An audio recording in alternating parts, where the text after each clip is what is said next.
I just went through every early access article I could find for Magia Exedra from Japanese outlets, and I found a tons of new information about the game. Some of them makes me even more excited for the game, while others make me feel a little worried. Now, since this is a gacha game, let's start with the gacha system, because let's be real, that's what most of us care about first. One of the biggest surprise from this articles is that while the game has a weapon system called Portrait, they do not seem to have Portrait gacha. So, how do you get Portrait if they are not in the gacha?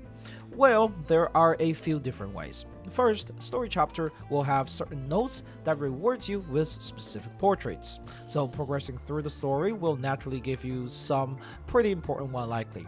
Then there is the bounce system called Vessel of Heart, which lets you increase your connection with the character. And at certain milestones, you'll also unlock the portrait tied to the character's past. And finally, there will likely be event-exclusive portraits, and we already know that we're getting at least 2 of them coming from the pre-registration reward. For the actual character gacha, we still don't have confirmed gacha rate, so it's hard to say how generous or stingy the game will be, but there are a couple of things we do know. First, the game has a limit break system. If you pull a duplicate characters, they can be used to upgrade the character in some way. The only confirmed effect for limit break so far is that they will be enhancing a character's ultimate ability as certain dupes, but we do not have much more detail about it.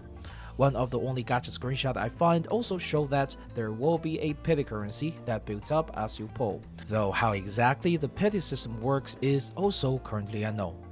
One thing I also want to address is that Magia Exedra will have paid-only banner according to one of the article. I know that sounds bad, but I actually don't think it's going to be a big deal. In Magia Record, paid banners were usually bonus banners that run alongside the regular banners. They were often step-up banners with better rates and faster pity for people using paid currency, and they also sometimes have additional materials. Once in a while, there is also the super cheap paid-only banner that guarantee a magical girl from a specific group, and of course the daily discount pulls where you can pull once a day for half price using paid currency only. The important thing here though is that Magia Record never locked any character behind a paid-only banner, and Magia Exedra probably won't have any paid exclusive character either, so I don't think it's gonna be that big of a deal. Now, you've probably already seen from the thumbnail, and I would love to be proven wrong on this, but as someone who have played a lot of gacha games over the years, I couldn't help but notice that some of Magia Exedra system feel very similar to idle games. First off, there is a passive reward system where you accumulate resource over time. Plenty of games have a passive farming system in some form, usually through expeditions. Except, the magic box actually is quite significant in the home screen. There is also a quick claim button that says can be used 7 more times today.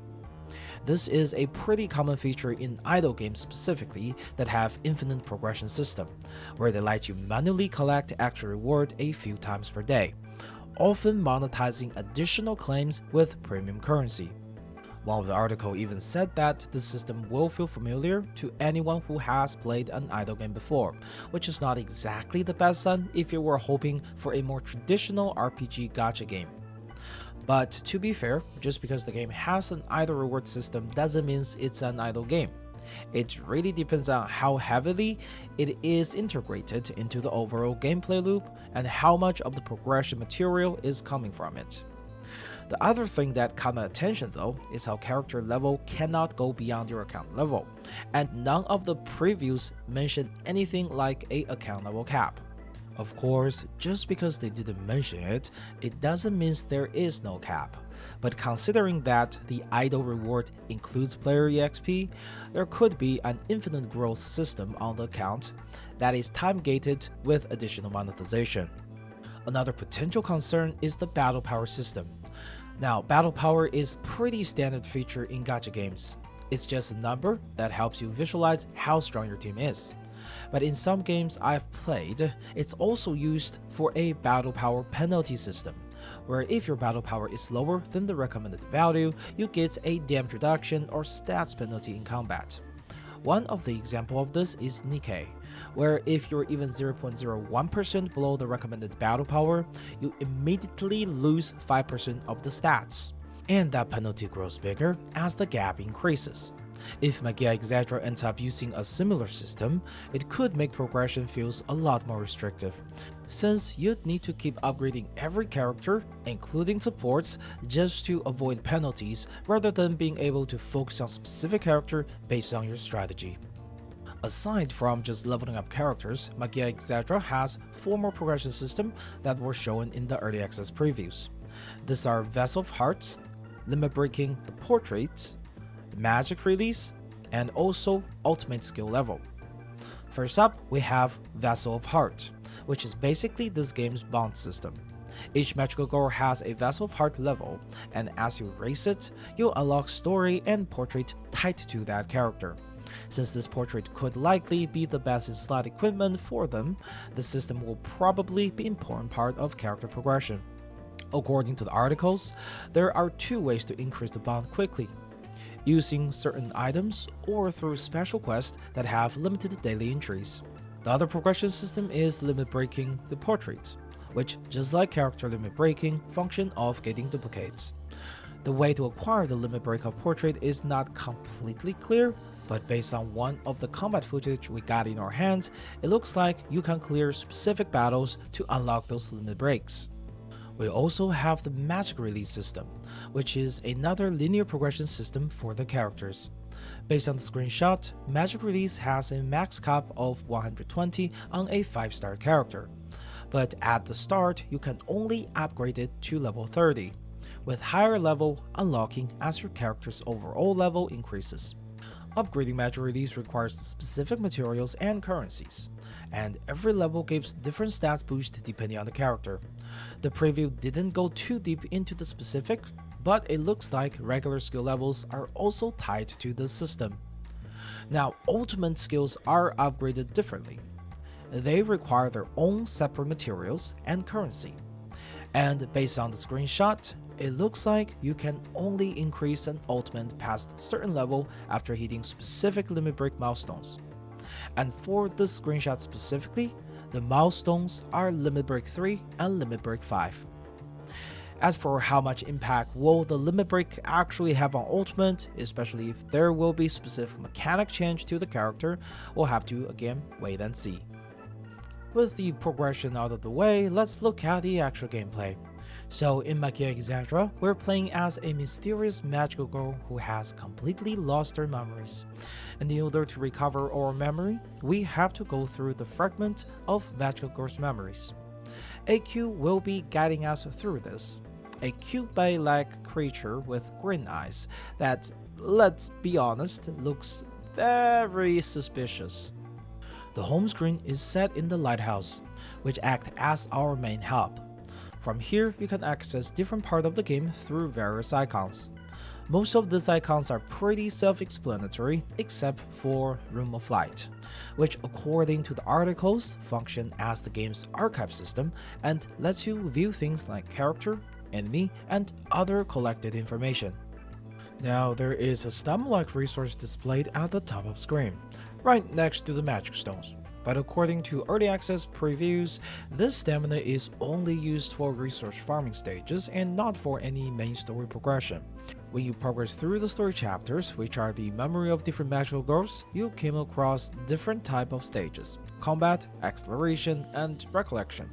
Combat stages are pretty self-explanatory, and recollection stages are most likely those story nuts. Now for the exploration stages, they seem to be sections where your character runs through an area in a straight line. Now what's important about the exploration stage is that you can collect light of memory from them. There are 2 types of light of memory, regular ones and another light of memory. Regular light of memory increase your Pola Pictura rank, which is a separate level from your player level. Increasing this rank gives you rewards and unlock higher rank for farming stages, making it an important part of the progression. And there is also the light of memory, another, which is actually the story portraits you can get from each stages. The story chapter will also have hard mode and nightmare mode after you beat the story mode, and I think this could potentially be where you get those duplicates copies of the story portraits. The combat system is where Magia Exedra really started to remind me of Honkai Star Rail in many ways. The combat is turn-based with character acting based on their speed stats. Each character has two main actions, a basic attack and a skill.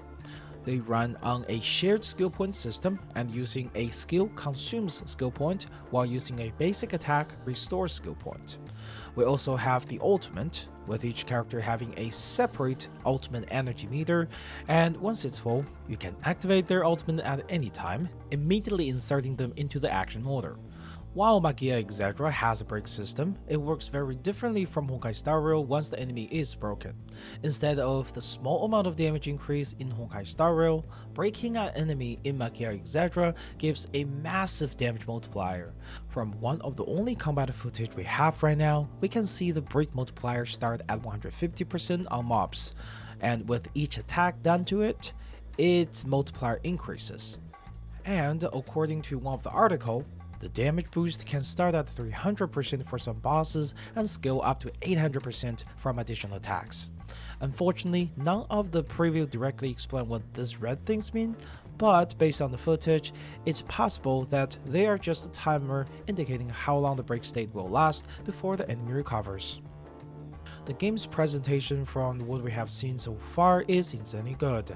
The combat animations are incredibly fluid, with every attack having real weight behind it. There are also clear effort put into the camera work, which is very important in my opinion. The shader capture the anime's art style perfectly, and in some screenshots, the 3D models looks almost hand-drawn, which is impressive. The game tells its story using a mix of 3D cinematic, live 2D conversation, and scenes taken directly from the anime. The earlier preview mentioned that live 2D has been significantly improved compared to Magia Record, making character expressions smoother and more detailed, but without much footage on it, I'm not going to give any actual verdict on that. One thing that might disappoint some people is that there is no English voice acting. The game is voiced in Japanese with subtitles for other languages. Personally, I prefer the Japanese voice for Madoka since I watched the original with subs, but I still think having dubs would help the game reaching a wider audience. That pretty much covers everything I've found out about the game so far, and with everything we've seen, I'm really curious. What do you guys think? Does Magia Exedra look like something you'd want to try, or are you still on the fence? Do you think it'll have a full-scaled idol mechanic, or the idol stuff will just be a small part of the game? Let me know your thoughts in the comment down below. And as always, this has been SteamBunX. Thanks for watching, and I'll see you in the next video.